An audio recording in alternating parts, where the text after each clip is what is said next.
Welcome, everybody. How's it going? My name's Ben Pendergast, better known as It's Boy in Space. Thank you so much for joining. I know it might be late for some people. It's 12 here in Brazil. So I want to go over a bunch of stuff today, but the first thing that I want to talk about is the frustrations of 3D printing, right? You get a ton of misinformation online. I had it, a lot of people have it, and I know how amazing it is to get prints like this off your build plate. Now, the thing is a lot of people think that you need a fancy printer and you really don't. So the main thing that I want to go over today is the fact that you don't need a $1,500 printer to get print quality like this print that you just seen. You could do it with proper calibration and your printer profiles and parameters. So the biggest thing is misinformation online or incorrect information that you find. For me, early on, I had a ton of troubles trying to scour the internet to find something that was usable when I had a problem. And a lot of times I didn't know the terminology for the problems that I was having. So the reason I came to Brazil for the last 2 months is to partner with STL Flix, work with Bruno to come up with the best possible information for you as a maker or somebody just getting into the hobby. So I really want to put you guys in the right direction and to show you that you can get amazing quality prints with beginner style printers, things that a lot of people would say that you shouldn't get, kind of thing. So I have a few prints here that I do want to go over and show you. The first one is actually the Bearded Skull by Rogi Studios. As you can see, this print looks beautiful. There's a lot of little details and the surface quality is amazing. And this is actually a very popular model in the community. You might have seen it before. If you haven't, I'm kind of surprised because I've seen so many people printing this. When I first got started with printing, and if you're a beginner, you might be in the same realm as where I was always feeling like I needed to sit at my printer, and I never had the confidence to print things that were over a couple hours. So this print here, which is the Dragon Wine Holder by STL Flix, which I absolutely adore because it's print in place and you actually don't need any supports. This print actually took 2 days to print. And at the start, I didn't have the confidence. I would have never thought to print this. And there were so many really amazing models that I seen online that I was just too nervous to even try to print. But hopefully with the live streams that we're doing this week, you'll be able to get a bit more confidence to be able to produce something like this. This has actually been painted, which is pretty cool, but that's a whole other thing. Now, STL Flix actually just did a collaboration with 3D Print Bunny. If you don't know who she has some crazy models, but my favorite are the bridging models that uses a really cool technique. So this is the astronaut. It is fully suspended by little tiny strands of filament, as you can see. And it's very delicate. And this is something that utilizes parameters that you wouldn't be able to do by default. So again, a lot of the stuff that we're going to be showing you on these live streams is going to be able to get you and your printer to this point. But I absolutely love this model. Obviously, it's space related, so you can see where I'm going with that. It is very amazing. I don't think STL Flix knows I'm doing this, but I'm going to show you a model that I made. This is my twist can cup, which is free. You can download it on pretty much every platform. The reason I wanted to show you this is because this deals with tight tolerances. So I want to make sure I twist this away from the microphone. It's fairly loud. But if you see this model, it's printed in silk PLA, and it is very, very smooth and precise. And that's something that's crucial with this actual print because it's threaded and spins together. The thing I love about this model, again, I know that this is kind of pointless, but it's a cool print. I spent a lot of time making sure that it spun down like that and that you could flip your can over and it wouldn't fall out. Again, this is a really awesome tolerance kind of test model, as well as, I guess, a fashion statement. I don't know. You be the coolest person hanging out with people. I have one more model. As I said before, I've been in Brazil for like 2 months. So I thought, what's the most Brazilian model I could print? Well, I didn't print this one. Hugo did, but I want to show it to you anyways. This is the World Cup trophy. As you can see, this thing is printed in gold silk PLA, but the outer surface is so precise that this thing looks almost real. Now, there's another really cool thing is this isn't painted, and this was not printed on a multicolored printer, which is another reason why I wanted to show you this model. Is there was a technique that was used, which was called a layer filament swap, which allowed him to actually switch out the color of the filament, giving it a really unique look. It's the fact that this thing looks as gold as it is amazing, honestly. All right, so I've been doing this for 3 years, which doesn't seem like a lot of time, but I have been printing multiple prints every single day with many, many printers. And I've learned a ton of information, and I've helped a lot of people throughout my journey, kind of privately in DMs, and I've made some kind of tips and tricks here and there. And that's kind of why I came all the way to Brazil, is because I always wanted to have a place to have all the crucial information that you would need as a beginner, because there's around 40% of people that get into 3D printing that just quit or they stop. And I'll get more into that in my story later on. But I had a few people that sent me in some testimonials that I've helped in the past, and we're going to go and watch them right now. I haven't seen a few of these, so hopefully it's okay. From Spencer's 3D Prints, I just want to come on here and do a little shout out for Ben. Ben, I greatly appreciate all your efforts in helping us in the 3D printing community. Just a little short story. His wife got his first 3D printer for him, and my husband got me mine. It kind of took off from there, watching his videos, and I kind of just, fell in love with 3D printing because of Ben. So Ben, I really appreciate you always getting back to me and helping me through this whole entire crazy process. You're the bomb, man. Take care. Way too kind.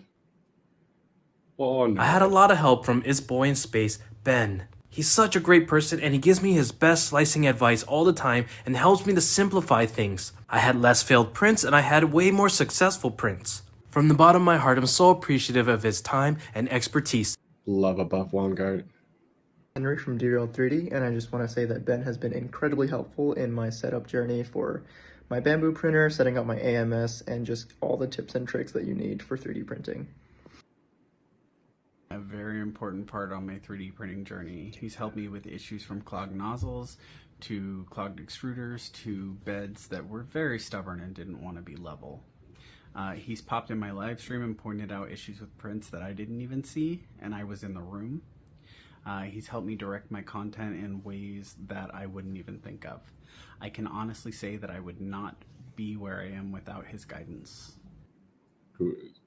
Ben's been a very pivotal part in my 3D printing journey, just because of the fact that he's a Wikipedia of knowledge when it's come to everything, because he threw me in the deep end with a V400 Delta printer, but he walked me through it to upgrade to resin printing, and then gradually gotten into filament printing back on the multicolor system with the Bamboo Labs.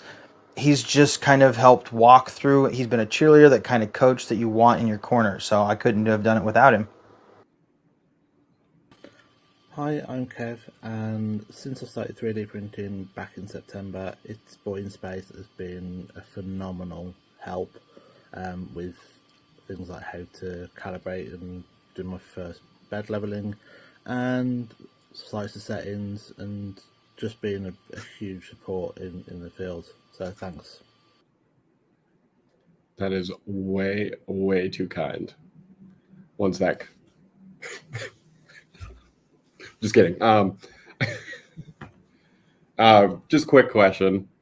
I know that there is 600 people on the live. Is it 600?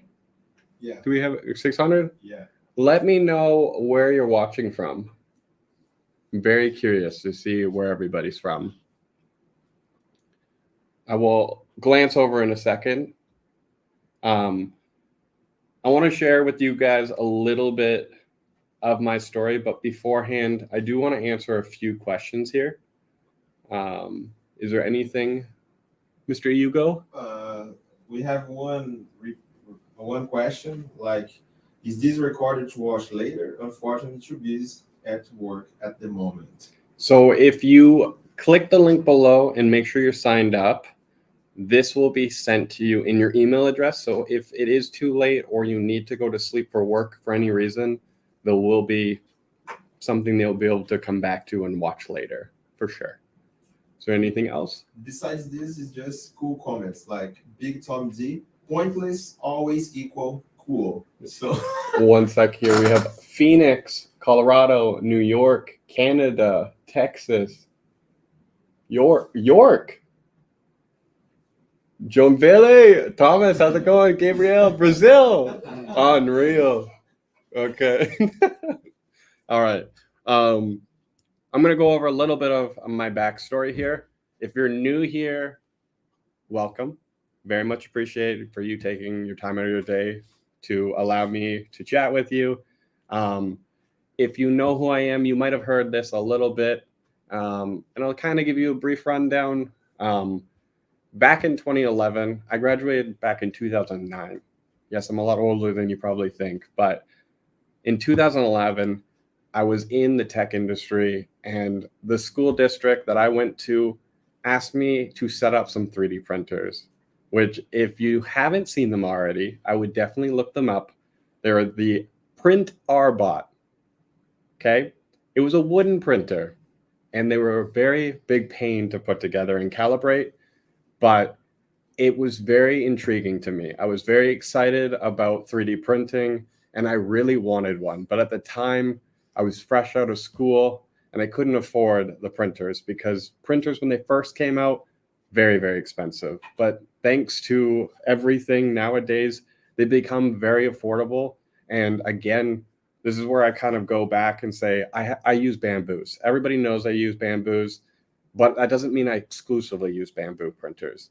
I use a ton of different printers. And in fact, my Cobra 2s have become something that I've absolutely loved, and I can't wait to use them when I go back home.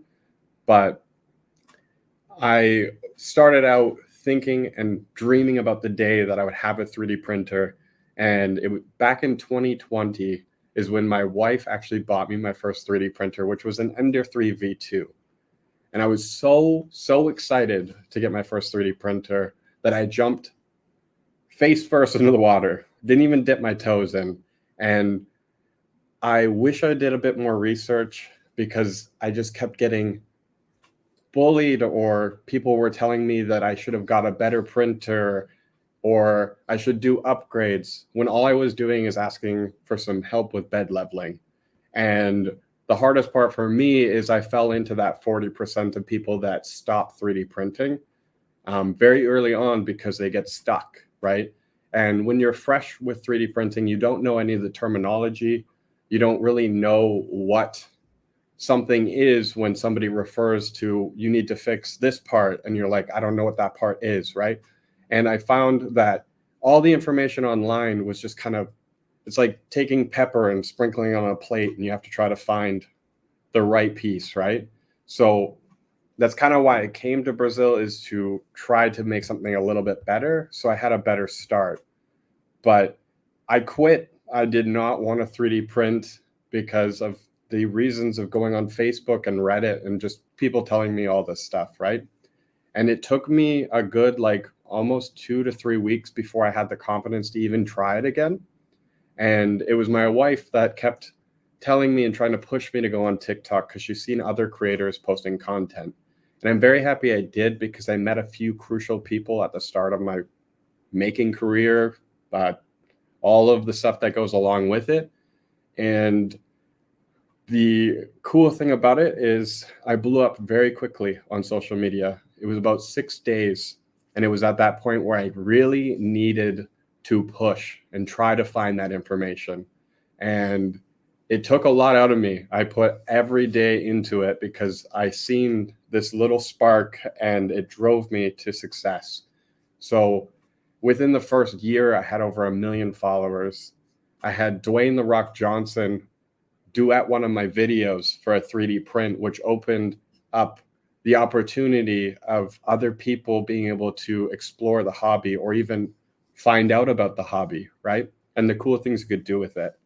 And as a creator, as a maker, I made a lot of friends, and a lot of friends suffered from what I went through early on and couldn't find the help or figure out the things that they needed, and they stopped, right? So it kind of made me start thinking, how could I use my platform and how I could better evolve some type of platform or some type of class and stuff like that, that we could help more makers and more people get into the hobby.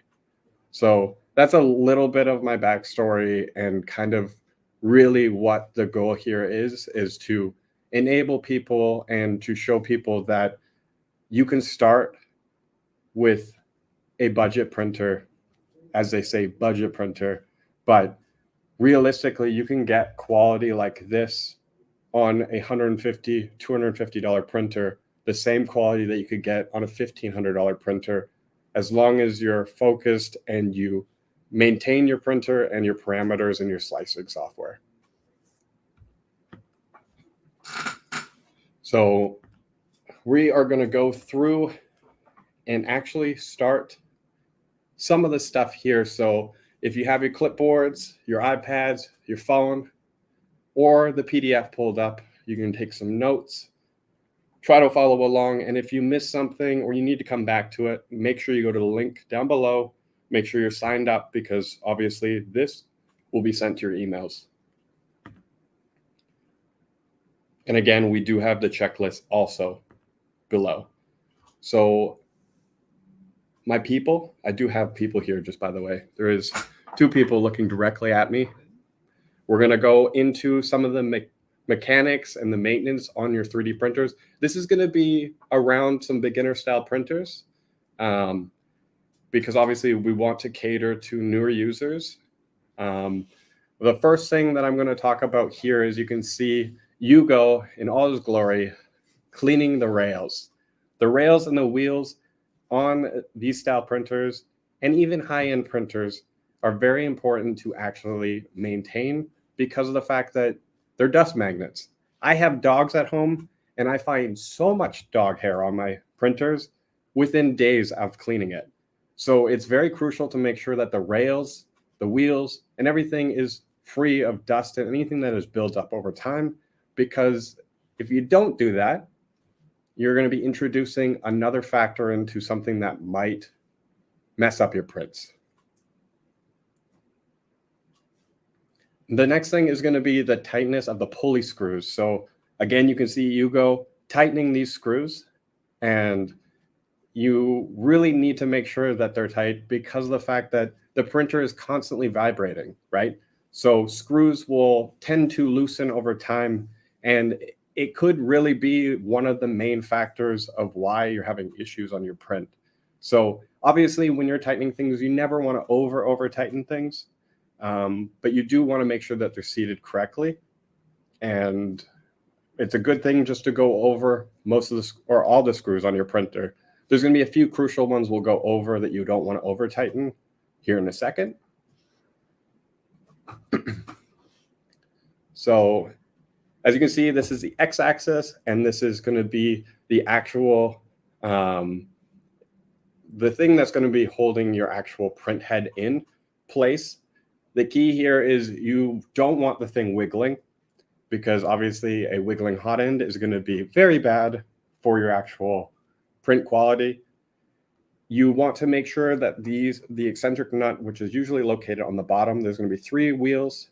The bottom eccentric nut is the only one that you can actually move and actually change to ensure that your hot end is on the actual rail without wiggling. But you do not want to over tighten it, because obviously the print head won't be moving freely. So you just want to ensure that the actual head of the printer can be moved back and forth easily, without any wobble. The next is going to be the y-axis. This one's going to have 4 wheels and 2 eccentric nuts. It's going to be just like the x-axis.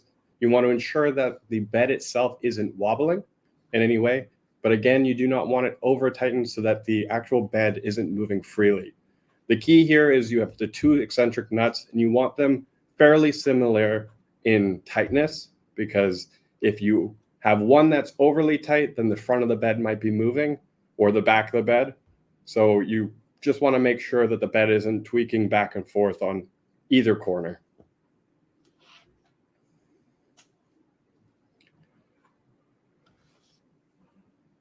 All right, so the belts. This one can be a bit tricky for newer users. The main thing here is you do not want to over tighten. Once again, over tightening things can be very bad. So you need to ensure that your hot end's moving freely and your bed's moving freely. But you do not want to have these over tightened, because if you do, they won't move freely. But if they're too loose, and it's kind of the easiest way I can tell you is the actual stepper motor that is driving these belts, the teeth of the belt need to be seated into the actual teeth so that they don't slip, so you have steps that are missed. And if you also have them too loose, it'll wear out a lot quicker. So this is going to be something that a lot of people miss. But one thing I would suggest is make sure when you're checking this for tightness, I would recommend loosening it and make sure that the Z screw is pushed all the way down into that coupler. Sometimes they can kind of loosen and pull out as the Z-axis or moves up. And the other thing that can happen is over time, the lubrication can find its way down into the actual coupler, which can result in it becoming loose and spinning freely, which again is going to cause you issues on your Z. We have another one here, which is going to be lubricating your Z screw. So as I said before, dust is a magnet to printers, and especially your Z screw, because there's lubrication on it. So a thing to check for is to ensure that you're not having, like, the screw itself will change color as it gets more and more dusty, and in my case, covered in dog hair. So I recommend using some paper towel to clean it off from time to time and reapplying some of the actual grease. This one is going to be more specific to ender printers, like the Creality printers. So this one actually has an alignment nut that is used on the Z-axis as it rises up and down. And it's very common that these Z screws can be slightly bent or warped in some way. And this actual, there's a little cut, or the alignment nut itself, there's 2 screws that hold it into place. And specifically for Creality printers, a lot of people sometimes over tighten them, and you don't want them to be over tightened. You want it to be freely moving. As you can see, Hugo right now is moving it back and forth. But the screws need to be tight enough to hold into place, but loose enough so that it's still wobbling back and forth to kind of be able to automatically adjust, causing, like, if you have it too tight, you can have loss in Z steps, right? The next one is going to be bed leveling. So most printers nowadays have automatic bed leveling. Some printers don't have bed screws, some do. The key here is if your bed has automatic bed leveling and it does have bed screws, you do need to make minor adjustments. A lot of people don't really understand that, or they don't know about that. And a big tip that I'm going to tell you is with the actual bed screws, when you're manually kind of messing around with them to make sure that you dial everything in for your leveling, a thing that a lot of people, and I didn't know myself early on, was you want to actually preheat your nozzle and your bed temperature to the actual printing temperature that you're planning to print with, because metals, they expand and contract with temperature. So if you want to dial in your bed, just make sure that you're preheating your nozzles, because that tiny minor bit could mean that you're having issues with your first layer. So we're going to go over to the hot end, which in my opinion and most people's opinion is the most crucial part of your 3D printer.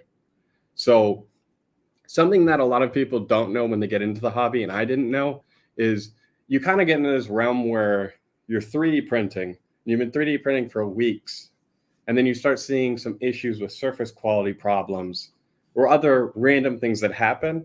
And a lot of people don't understand that there's thousands of different filaments out there, whether they have sparkles, they're glow in the dark, PLA, PETG, all of those different types of things have a different amount of abrasiveness, right? So most of the budget-friendly printers come with copper nozzles, and believe it or not, they wear out very quickly. In my opinion, I recommend switching out your nozzle within 5 to 10 kilograms of filament. And that's because as you print, the nozzle diameter is wearing out over time. So if most printers have a 0.4 nozzle, after about 5 to 10, it could be a 0.5 or a 0.6. And the parameters that you have set for 0.4 are going to be not as consistent when your nozzle's worn out. So I don't like talking about modding your printer, but I do agree with upgrading certain key elements of your printer over time or right out of the box. And there's only one that is particular that I think you should do when it comes to Bowden style printers. So when it comes to Bowden style printers, a lot of times you're going to see a Bowden tube. That's the stock Bowden tube that the printer came with. And in my opinion, the blue Capricorn Bowden tubes are way better. They're more efficient.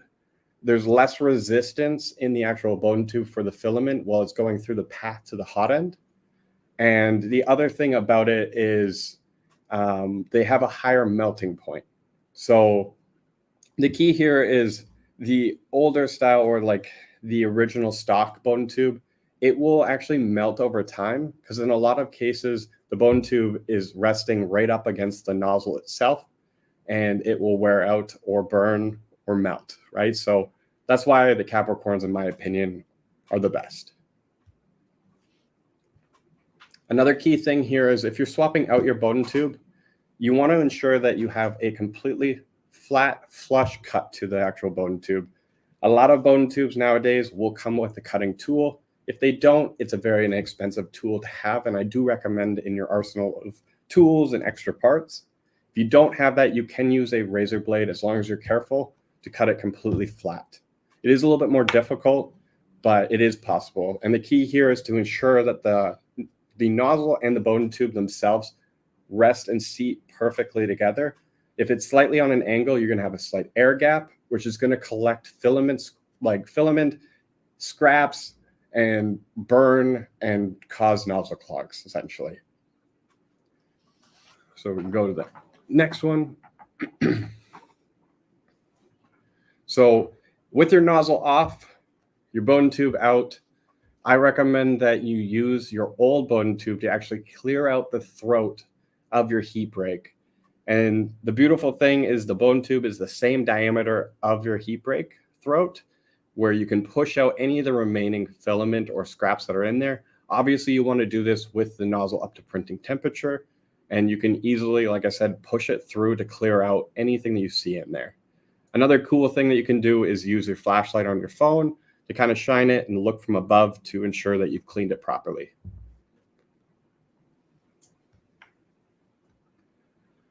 So with that said, is when you, usually with a Capricorn Bowden tube, a lot of the kits that you get come with couplers, and the coupler is actually what's on top of the heat break, and it's also on the actual extruder itself, and that's what holds the actual Bowden tube into place.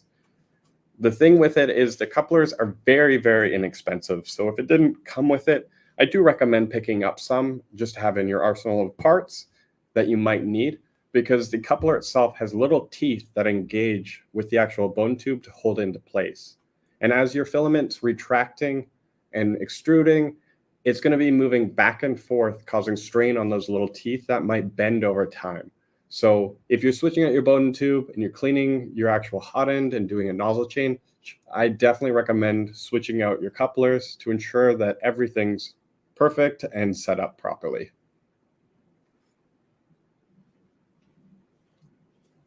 We have one more slide, and this one is something that is constantly missed.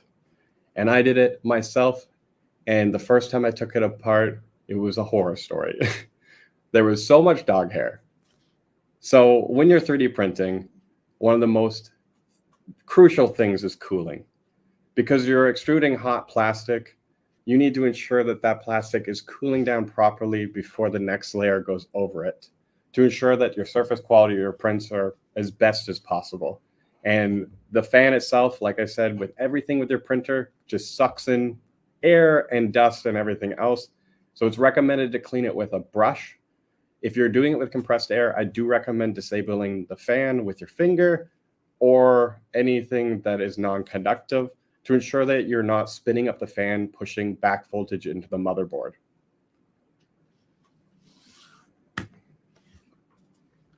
So with all of that said, you have a bunch of maintenance tips that hopefully will help you out. And even if you feel like your printer's all dialed in, I do recommend just running through a few of these things, and you'll be surprised. If you've been printing for a while, a lot of these things go unnoticed. And that's kind of why I'm bringing them up, because you might be thinking you have one problem, you need to upgrade or buy new replacement parts, and it's just a loose screw or something's clogged with dust kind of thing. I do want to quickly go over one thing. Is this class is going to be these classes, this live stream is going to be utilizing Prusa Slicer. You might be using Cura. There's nothing wrong with that. I started out with Cura myself. I do personally wish I started with Prusa Slicer because I was very hesitant about actually moving to it, because Prusa Slicer has a lot of information that can seem very confusing up front. But I can tell you that it's very intuitive, and I think as a beginner, it's great to learn on this platform so that you can progress as you become an experienced maker. So we're going to be using Cura or Prusa Slicer. If you are using Cura Slicer, a lot of the stuff we're going to be showing you in the in our second stream can be translated over, but I'm going to recommend that you download it, which you can find the link below, so that you can be prepared for our next class. But I do want to go over how to set up your first profile within Prusa Slicer and a few settings that Prusa Slicer automatically enables, which I personally think that you should turn off. So if you can share my screen, we'll go over that really quick. Perfect. So we have Prusa Slicer open. I am currently on a Mac, so your top bar might look a little bit different, but you can go over to your configuration, and you're going to want to open up the configuration assistant. So with this open, this is where you're going to be setting up your first profile. Your printer, if you have a Prusa, is going to be in here. If you have another vendor like an Anycubic, an Ender, or something like that, it could be under other vendors. The thing though is Prusa Slicer seems to have a lot of the older printers, not the newer generations. So in my recommendation, I would just be setting up a custom printer profile. I do want to mention that we will have some of the G code that we recommend that you start off with in the link below as well. But while we're in here, you want to define your custom printer, and you can set the name to anything. If you have a Cobra 2, you can put Cobra 2. If you want to name your printer Captain Cucumber, you could do that. So I'm going to type in here one of my favorite influencers, which is Hugo, in all capitals. And this is something that I'm going to recommend that you're going to have to look into. So for instance, if you have an Ender 3, you're going to need to know the firmware type. So every printer has a different firmware, and you can find that information on the actual manufacturer's website or in the manual in some cases. But if it's an Ender 3, you're going to be going down to Marlin. There's Marlin 2, Legacy. I'm going to select Marlin 2. And then there's going to be your bed shape and build volume. So the bed shape is going to be the size of your build plate. So if it's 220 by 220, you would type that in there. And if your build volume, which is your Z height, is say 250, 270, you would type it here. The other one that's kind of a little bit crucial, it's not really mandatory, is setting your maximum temperature values. So if your printer is capable of printing 250 degrees, you could type in that information. Same with your build plate, depending on how high it can go. So once you have that all set up for your printer, I'm going to go over quickly the settings that you should disable that are enabled by default. So on the top bar, you're going to see print settings. So under print settings, there's layers and perimeters. And if we go down here, you're going to see something called thick bridges. This is on by default, like the other ones I'm going to show you, and you're going to want to disable it. And this is going to give you a little bit of prep for our next live stream that we're going to be doing.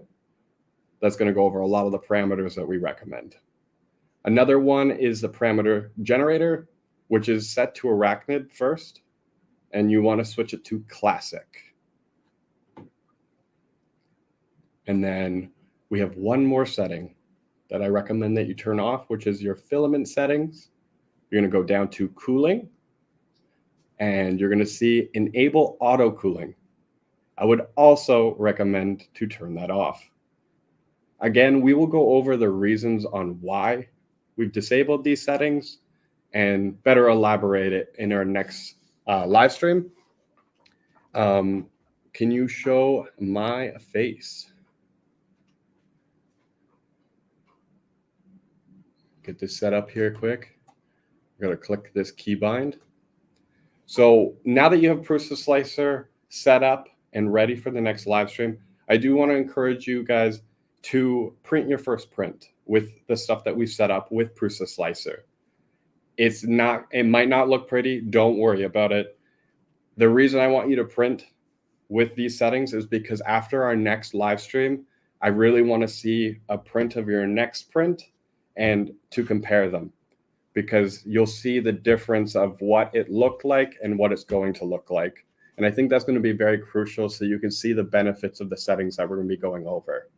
I do want to also state that Bruno, the person that I came here and helped and worked towards doing this live stream, is somebody that has been in this industry for a very long time, longer than even I have been.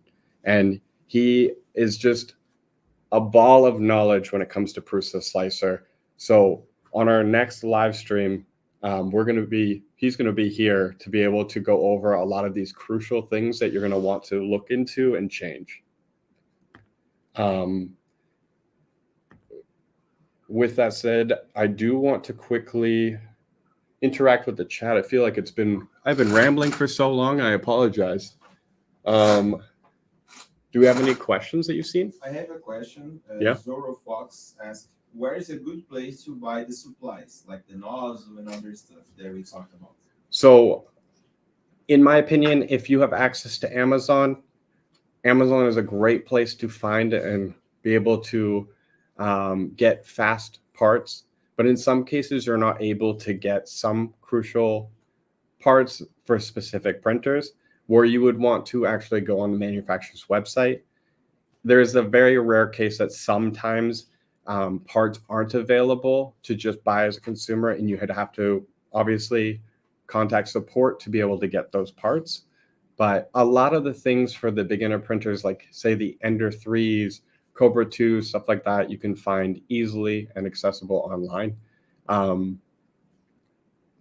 I recommend, in my opinion, to always buy 2 or 3. If they're inexpensive, to always have them on hand, because you never know when something's going to fail or need to be checked up on, kind of thing. So the other thing too I should mention is, if you are, say, in the United States specifically, there is some stores like Micro Center in certain areas that actually have a lot of consumer grade parts that you can utilize for your printers. So If you're close to a micro center, that's another option. And there's other places in other places of the world that sell printer parts. So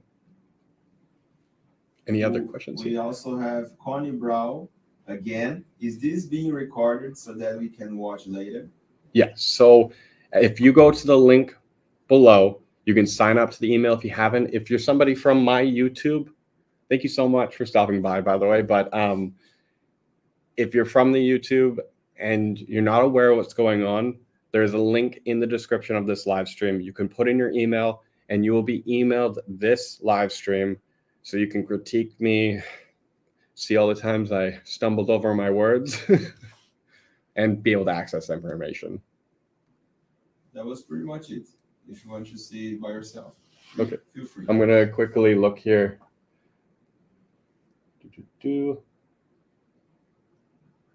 On Point Drone Works, that is really kind. I really appreciate the kind words. Can't wait till Micro Center. Yep. Yes, couplers, nozzles, and even Bowden tubes are very great to have on standby because at any time, one of those things can go out and then you're waiting days to get the replacements, right?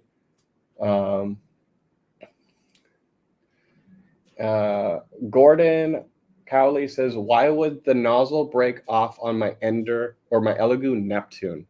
So that can happen a lot of different ways. It's very hard to really know exactly what happened, but the thing that possibly could happen is we'll be going into some of the settings and stuff in the future classes, but there's a setting that is kind of commonly missed, which is Z-hop. And depending on the actual 3D printer that you have, you could have had the print head snag something. The printer nozzle itself could have been manufactured incorrectly and had a fault. There's a lot of stuff that goes into something like that. But hopefully we'll be able to better explain some of the actual problems that can arise in the future.